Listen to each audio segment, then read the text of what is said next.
La parole est à monsieur Pouria Amir Chahi. Vous avez 5 minutes, monsieur le député.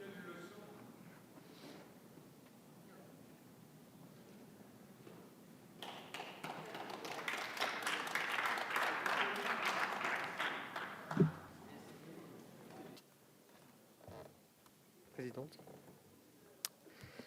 Mesdames et messieurs les députés, madame la présidente,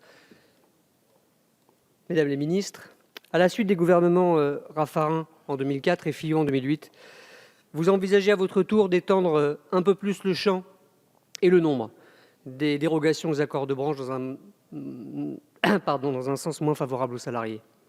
Vous invoquez la lutte contre le chômage comme vos prédécesseurs, dont on a vu les résultats catastrophiques pour ces salariés licenciés, privés d'emploi ou précarisés.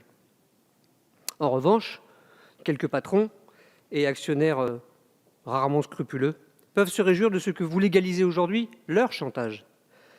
Maintien dans l'emploi, pour quelques-uns seulement, rarement pour tous, en contrepartie d'un renoncement à leurs droits essentiels, parfois même à une partie du salaire, jusqu'à la délocalisation ou la fermeture définitive de l'entreprise. Les ouvriers ne sont pas dupes et voient bien que ce chantage ne fait que rétrécir la corde qu'ils ont parfois au cou. En introduisant les dérogations au droit du travail au niveau des entreprises d'une même branche, voire au niveau d'établissements d'une même entreprise ou au sein d'un même groupe, vous créez de graves écarts entre les salariés, cela a été dit. Qu'il s'agisse des conditions de recours aux astreintes, du dépassement de la durée maximale de travail, des conditions de repos quotidien, des jours fériés chômés, des règles concernant le travail de nuit ou de la mise en place des temps partiels, vous touchez là à la dignité des femmes et des hommes au labeur, qu'ils soient cadres, techniciens ou ouvriers. Plus d'incertitude et plus d'insécurité encore.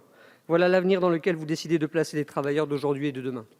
Rendez-vous compte, mes chers collègues, à titre d'un seul exemple, qu'un gouvernement, en République et en temps de paix, veut rendre possible l'extension de la durée maximale du travail de 10 heures à 12 heures par jour, tournant le dos à l'humanisme qui est pourtant, dois-je vous le rappeler, votre mandat constitutionnel. Vous instaurez là une norme irresponsable dans ses conséquences.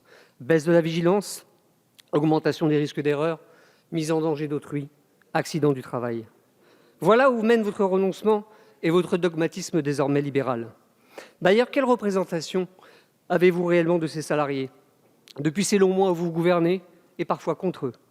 Vous ne cessez de les jeter en pâture à l'opinion en répétant qu'ils sont un problème. Ils coûtent trop cher, ils ont trop de droits. Et j'ai même entendu le premier de vos ministres se plaindre qu'on ne pouvait pas les licencier facilement. Bref, ils seraient le problème. Vous avez ainsi, avec le CICE et le pacte de responsabilité, détourné déjà plusieurs dizaines de milliards d'euros de l'État, du budget de l'État et de la sécurité sociale vers les trésoreries d'entreprises, sans condition, sans contrôle. Vous avez ensuite systématiquement protégé des actionnaires et les chefs d'entreprise aux revenus insolents en vous empressant cette fois de ne pas légiférer, surtout pas, et de demander poliment à ces derniers, je cite, « une autorégulation exigeante ». Et le cynisme ne vous a pas étouffé, qui vous amène aujourd'hui à nouveau à dénoncer des rigidités qui ne sont rien d'autre, permettez-moi de le rappeler, que les utopies concrètes du Front populaire et du Conseil national de la résistance. Et quelques oripeaux mal ficelés au détour d'une mauvaise loi n'y feront rien. Le fameux compte personnel d'activité reste à ce stade une coquille vide, alors que votre ambition, votre mandat initial, aurait dû être de la remplir et de la sanctuariser. Avant de lire ma conclusion, je veux informer les Français d'un danger plus grave encore, celui de la généralisation de la précarité. Il faut que nos compatriotes sachent que demain, lorsqu'un établissement au sein d'une entreprise, ou d'une entreprise au sein d'une branche, ou d'une enseigne au sein d'un grand groupe, aura basculé vers moins de temps de pause, plus d'heures travaillées, moins de médecine du travail, alors les directeurs de ces entreprises, enseignes ou établissements voisins s'empresseront d'exercer à leur tour le chantage pour moins de contraintes, moins de droits, moins de protection et moins de salaire. La concurrence de tous contre tous nous tirera vers le bas, tandis qu'elle diminuera la valeur réelle de nos entreprises. On a déjà le dumping social européen. Désormais, vous légalisez cette concurrence déloyale au sein même de notre pays. Avec ce projet, vous ne réglez rien, pas même la question du dialogue social, dont on voit parfois qu'il a chez vous le goût du flashball, nuisant par ailleurs au passage à l'image de la police républicaine. Mais surtout, vous démontrez votre incapacité, et c'est sans doute cela qui est le plus attristant, le plus affligeant, à vous inscrire dans la modernité vraie, celle qui veut penser la transition économique exactement comme on pense la transition écologique. D'ailleurs, les deux sont liés, c'est-à-dire sortir progressivement d'un productivisme absurde, entrer dans un monde à croissance faible, partager, réduire le temps de travail et augmenter le temps pour soi, ambition que vous avez répudiée. Le fordisme et le taylorisme, adossés par ailleurs à l'exploitation intensive et abusive des ressources naturelles, souvent celles des autres, d'ailleurs, loin de l'esprit de coopération qui devrait nous guider, continuent de partialiser et d'appauvrir le travail manuel comme le travail intellectuel. Leur application continue de distinguer aujourd'hui ceux qui pensent le travail et son organisation et ceux qui le réalisent, rangés ainsi au rang d'opérateurs.